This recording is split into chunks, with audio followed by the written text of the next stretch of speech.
welcome back to episode 7 of the Double Down podcast presented by WaterWave. Today is Friday, October 28th, and this week I have a special guest with me here in the studio.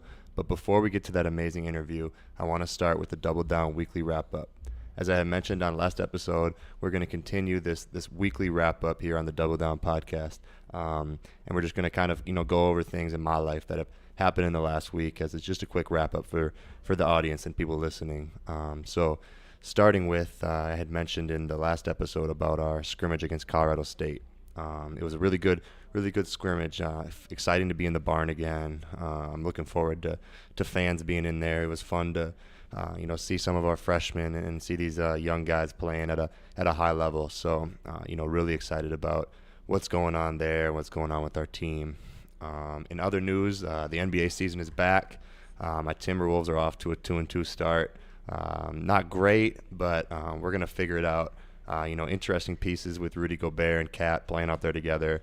So yeah, they just kind of got to figure it out. I think it takes time, and with so many games, it's gonna work over time. I truly believe. Hopefully, my prediction is a 4 seed in the West. So that's what I'm hoping.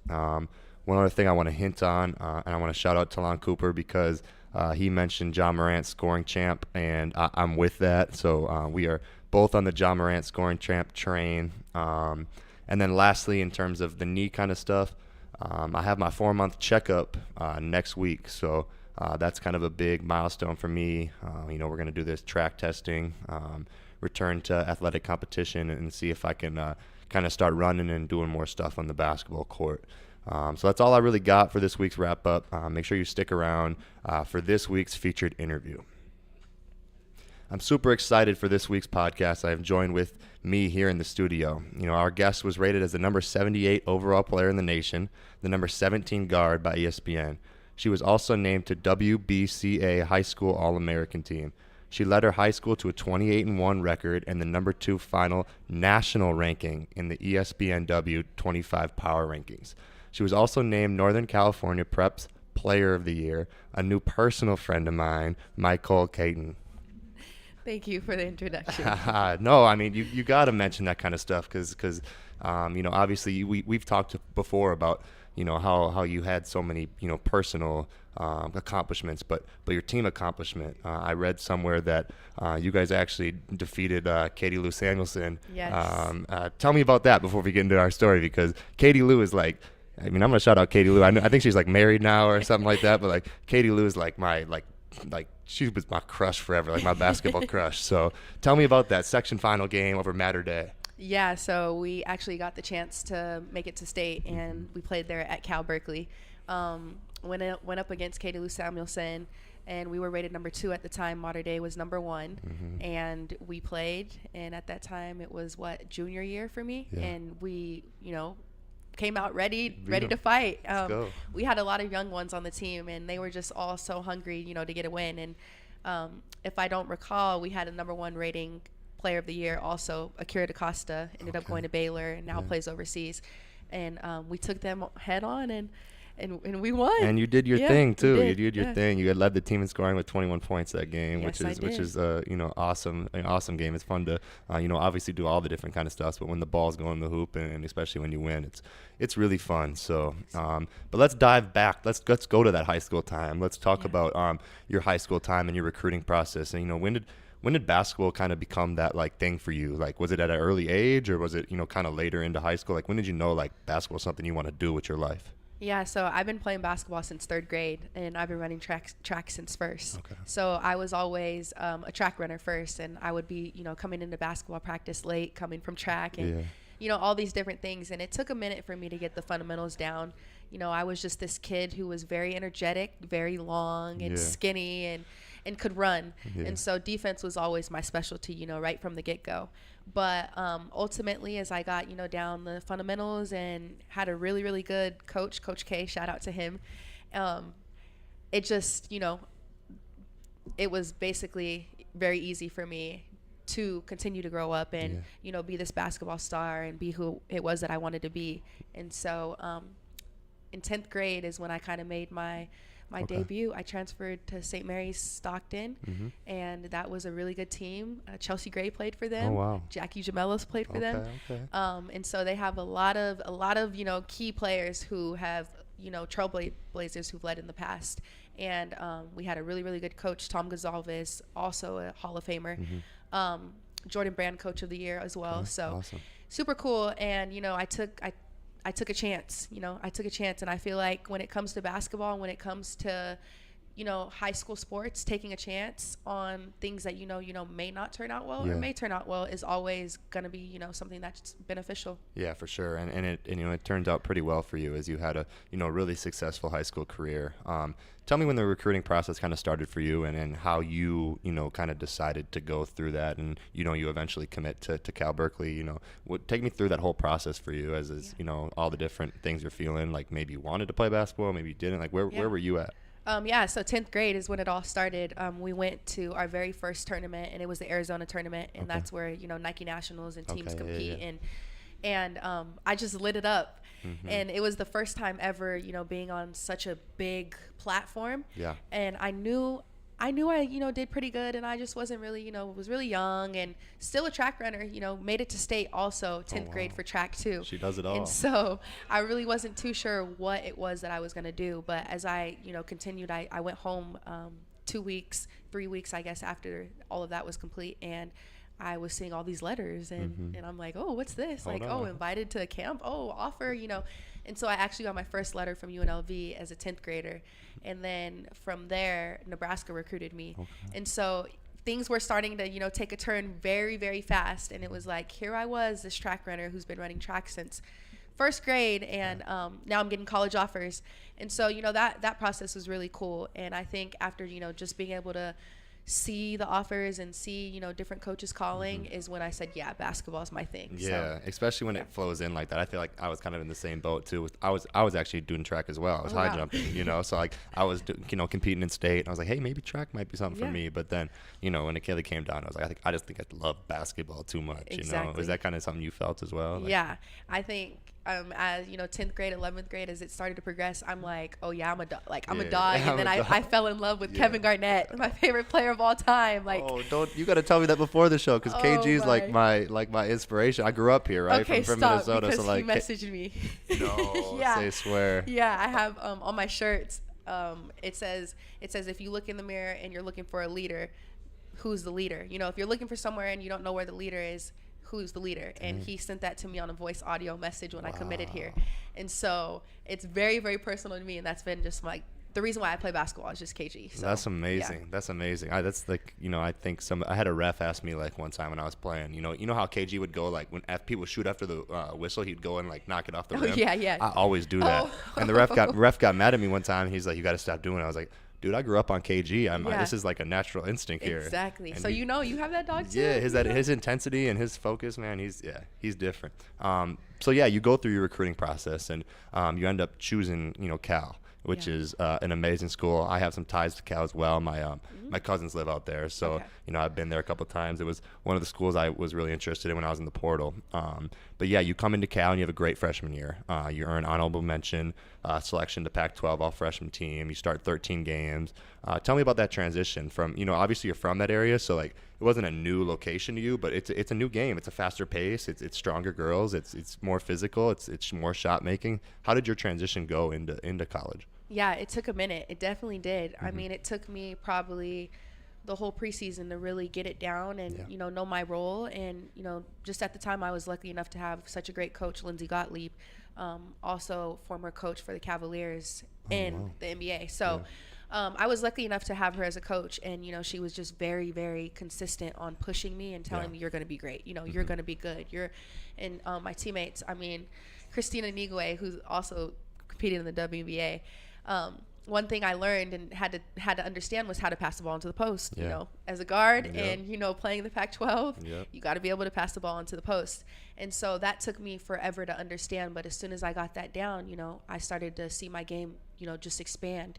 And whether it was passing into the post and getting the ball back out to shoot a three, or drive to the basket, that's what it was. And so that transition was very, very hard and very rough. And that's why, as the young ones that we welcome to the team now, it's going to take a little bit of time. Yeah, no doubt. We talk about it every day in our locker room. We have, 5 or 6 guys, and it's like, their potential is through the roof. Exactly. I think even the girls on your team, like the potential is through the roof. Now, hey, can you buy into like what we're trying to do here and mesh as a group? And I think that's something you would say you did. Obviously, you open up your second year. You have that big jump, and you're excited to go for your second year, and you come out hot, 13 points. Starting out your second year, and then travesty obviously hits. Take us through even before that. Our first injury here. Coming into your sophomore year, where was your mind at? Obviously you want to take that, sophomore year jump. Is that something that you were trying to do, being more of a leader, be more of a that dog in you for the team? Is that something that you had on your mind?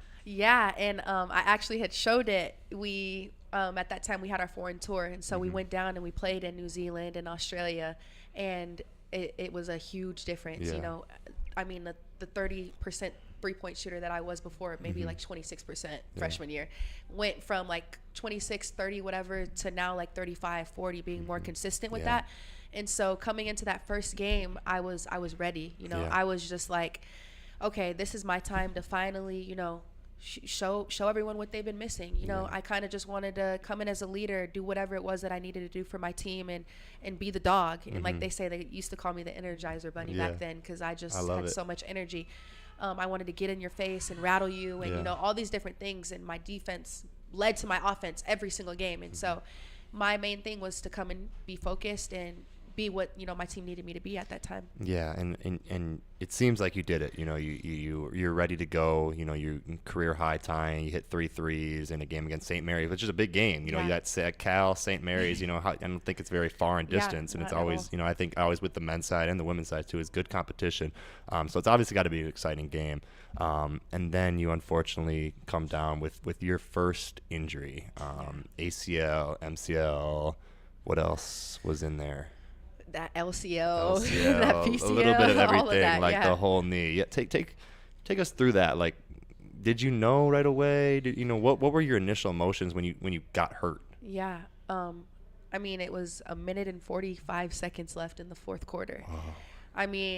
I could have went up for the layup, and still to this day I think I could have just went up for the layup, but I wanted to, being the KG mentality, I wanted to get fancy and make a nice pass to my teammate, because that's just what the game of basketball is. Yeah. There's wins and there's losses. And, I wanted to be that for my teammates and make a fancy pass. As soon as I passed it, next thing you know, I just go down, and I felt my knee kind of go to the back of my knee. And I'm like, what is going on? I felt pain, but I was just thinking that, it wasn't anything. It was probably just some bruising or, something slight, but I've never been injured before. So during that moment, I just wasn't ready to fully process that it was over. That season was over. And so I guess I was just very hesitant. I didn't really know what to do, what to feel, until I went back into the trainer's room, and they said, it's not looking too good. Yeah. It's going to have to get surgery. Yeah. And I no, it's not. I'll show you guys I can walk. I'll show you guys. They're like, no, you're going to have to, have crutches. I've never had crutches before. Like, no, I'll show you. I'll show you. Yeah. And it just brought me back to that Inky Johnson quote when he was saying, he was like, Inky Johnson, he got injured in that, big game. And he's like, you guys weren't there when I was putting in all this work. And, and so during that time, I'm just like, nobody was there when I was putting in all this work over summer to be great for this moment. You know what I mean? And they were like, no, you're fine. And I'm like, I'm gonna be able to, to show you guys that I can walk tomorrow. Yeah. It's such a hopeless feeling too, because it's like you always want to, for a person like me, and I think I can speak for you too. It's like you always want to bet in yourself, and you're like, I got this, but it's something where it's a physical deal where you can't do it, and that's such a mind, such a mind wrestling thing to deal with. When was it in your surgery, post surgery, maybe pre-surgery, that you were able to kind of wrestle with that? Where did your mental health go in terms of surgery, and how are you able to wrestle with the fact that, hey, I'm gonna have to be out this whole season? I didn't. My freshman year or sophomore year, at that time, still being 18, 19, young. I didn't. I didn't know what to expect. I think during that time, mental health wasn't really like a huge stigma. It wasn't talked about a lot, and it was kind of just like a mind over matter thing. And so I didn't want to make it seem like I was feeling sorry for myself. So I just continued to maybe pretend to be strong, because that was all I could do, you know. And I didn't want to be that person to go up to my friends and be like, oh, this is hard, you know, I'm struggling. I just was like, you know what, I'm gonna put this on my back, and I'm gonna just do whatever I have to do, rehab, and just get back.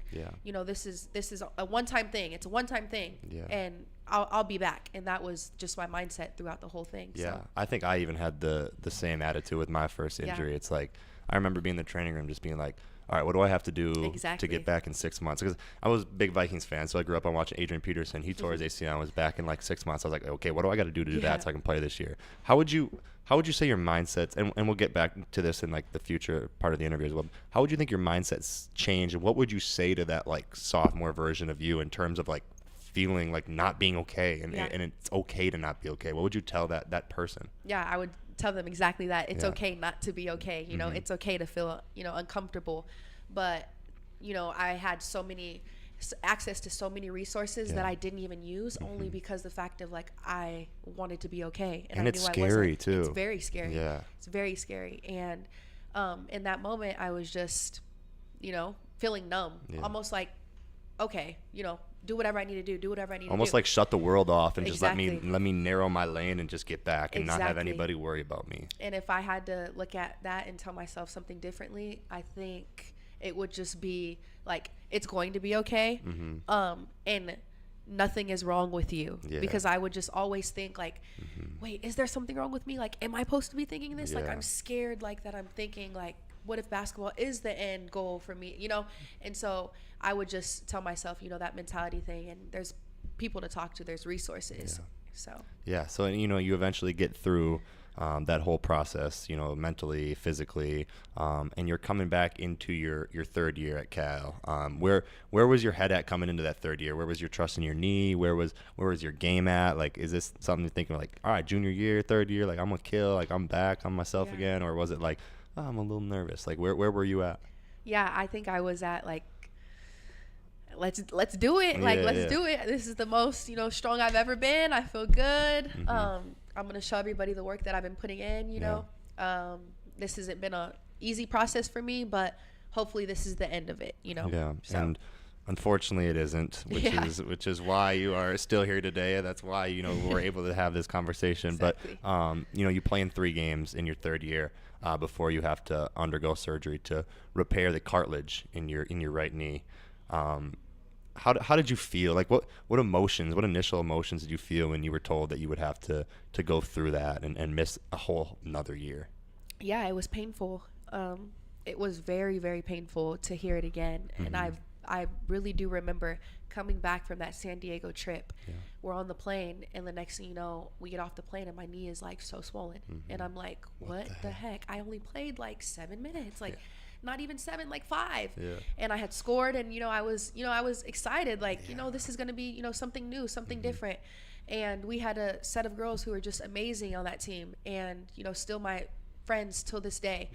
And I was very excited, and right then and there, because at this point we know our bodies more than anybody. I'm like, oh gosh, it's another one. And I call my dad up, and I remember, and I'm like, it's another one. It's another one. And he's like, no, I don't think so. And I'm like, something is not right.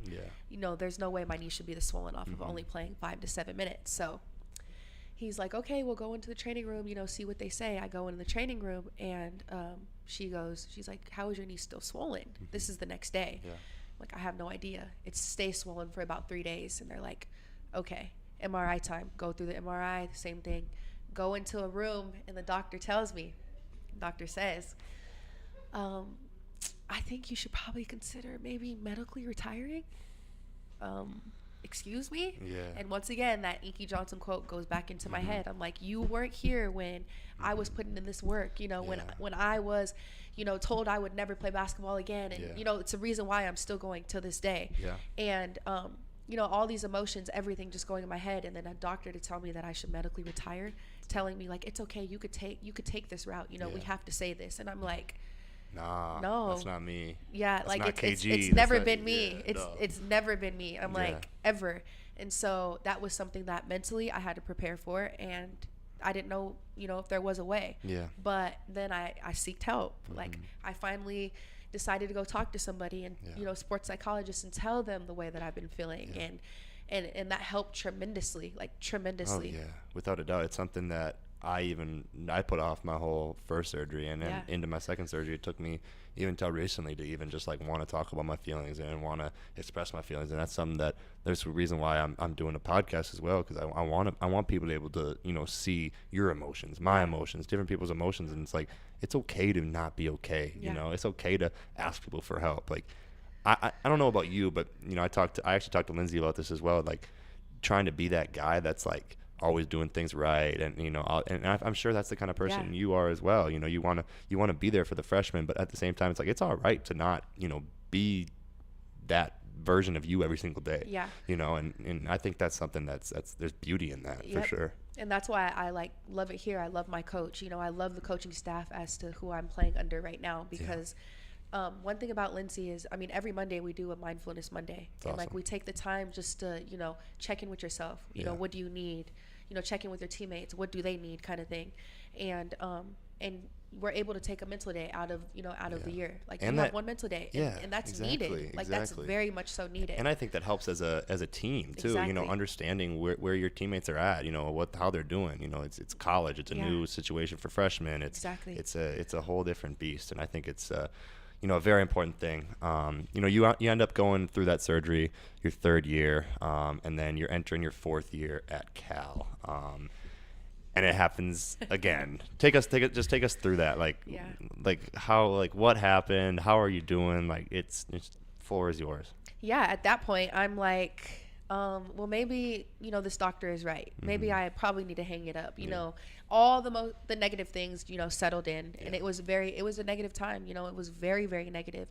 And I started to, at that time, question my faith. Like, I'm a big Catholic supporter. Like, I am hard when it comes to like my religion. Like, I believe in God. And I feel like that was another way of God kind of telling me, like, it's time to lock in. You've been missing me. And I just, being at Cal during that time and being away from home and not, being able to go to church and, with my family like we did every Sunday, I started to question, my faith. And I'm like, if this is real, then like, where's God? Like, where are you? Like, you're not helping me. You're not, so I just started to think of the most negative things that I could possibly think of. It was a very, very rough time for me, like emotionally, mentally, physically. My teammates were trying to do everything that they could possibly do to support me and, be that person for me. But I remember there were times where I just locked myself in the room and I would just stare, at, the wall and just be in the dark and just cry. But I never wanted anyone to feel sorry for me. Like, never. For sure. Never wanted anyone to feel sorry for me. And I just kind of took it on my chest to say, once again, like, this is something that I have to overcome.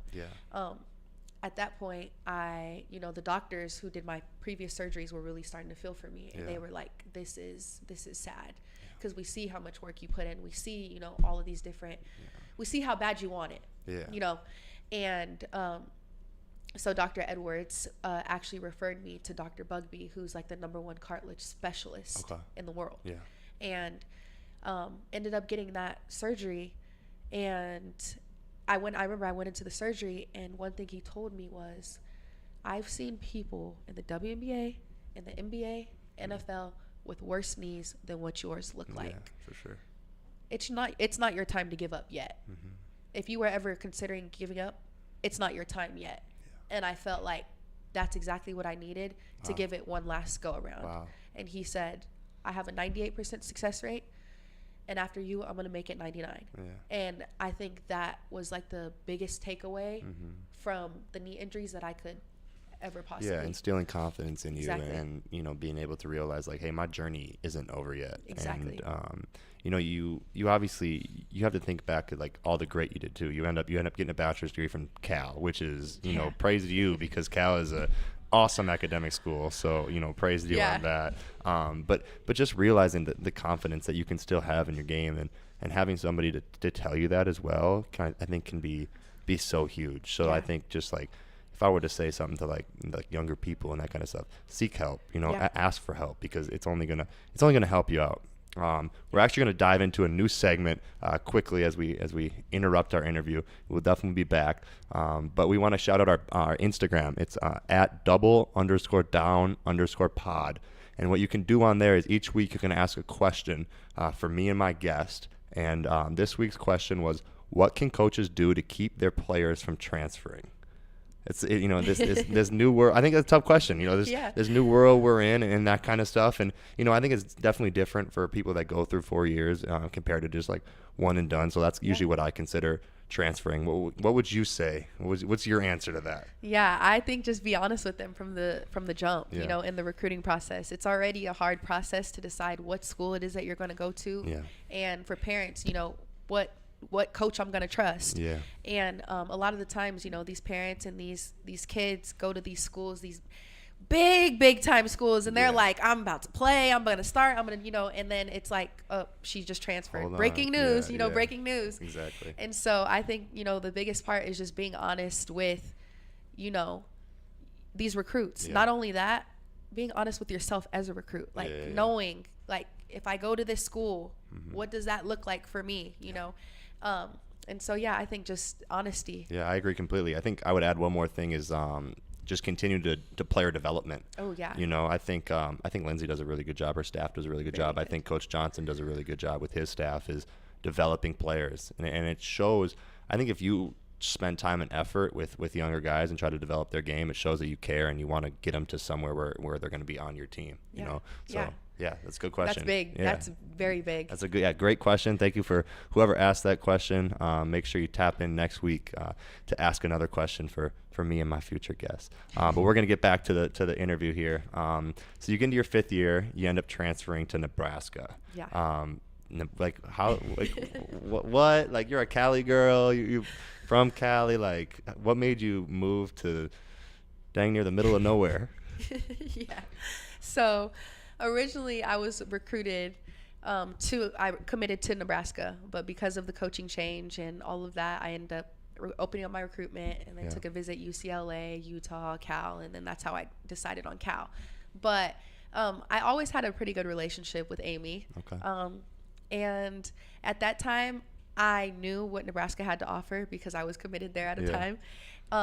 And I was thinking about my future. When I talk about, the injuries and et cetera, all of the different things that I've been through, I knew that going to Nebraska as, one of the top schools, they have a lot of money. Yeah. They invest in a lot into their facilities. They put a lot into, their trainers and different things like that. So I knew having that opportunity to go there that I'd be able to play basketball again. Yeah, especially with your situation where you're not fully healthy yet. Exactly. You end up missing the first 12 games of the 2020-2021 season, recovering from your injury. Yeah. How, can you talk about that, like coach having faith in all this that you've been through and you're still not healthy, you know, coach having faith in that. How huge was that for you in that process mentally to transfer? Yeah, it was huge. I mean, at that time, coming off of that, I was doing workouts and all of these different things. And, I was thinking I was healthy and I was okay. And, they put me through a series of tests I've never been put through before. They had the Cyvex machine and all of these different things. And I'm like, what is this? What is going on? And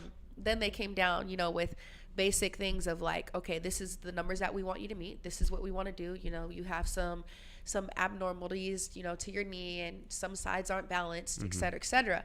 And so I just, I said to myself, okay, this is just another step. This is some work. You've been through 4 years, 5 years of already, so much therapy, but it's about to get super intense. Like either you're ready for it or you're not. And I was ready for it, all in.